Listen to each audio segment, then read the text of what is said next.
खबर यह है कि सिंध भर में अरबों रुपए की सरकारी जमीनों पर कब्जे के खिलाफ एंटी इंक्रोचमेंट हुक्काम ने हाई प्रोफाइल लैंड ग्रैबर्स के खिलाफ भरपूर क्रैकडाउन का फैसला किया है। ये अहम तरीन फैसला किया गया है। आपको बताते चलें कि एंटी इंक्रोचमेंट की जानिब से तफसीलात हासिल करेंगे डॉन न्यूज़ के नुमाइंदे मोहम्मद बिलाल खान से। बिलाल, बताइएगा इस हवाले से आपके पास क्या तफसीलात हैं?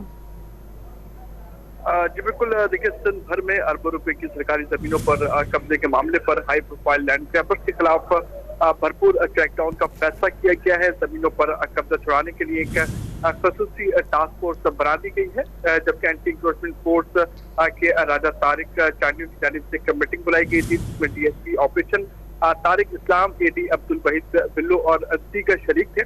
सिंध भर में 480 लैंड ग्रैबर्स के खिलाफ मुकदमा दर्ज हैं, जबकि मजमूई तौर पर 473 लैंड ग्रैबर्स के खिलाफ कराची में मुकदमा दर्ज है। 99% कब्जा माफिया ने कराची की कीमती जमीनों पर कब्जा किया हुआ है, जबकि एंटी इंक्रोचमेंट फोर्स को काफी जल्द से कहा गया है कि टास्क फोर्स फौरी तौर पर अपना काम शुरू करेगी और मफरूम मुल्जिमान की गिरफ्तारियों के लिए कार्रवाइयां तेज की जाएंगी। जी, हाई प्रोफाइल लैंड ग्रैबर्स से जमीनों का कब्जा छुड़ाने के लिए टास्क फोर्स भी बना दी गई है। तफसीलात बता रहे थे मोहम्मद बिलाल खान। बहुत शुक्रिया।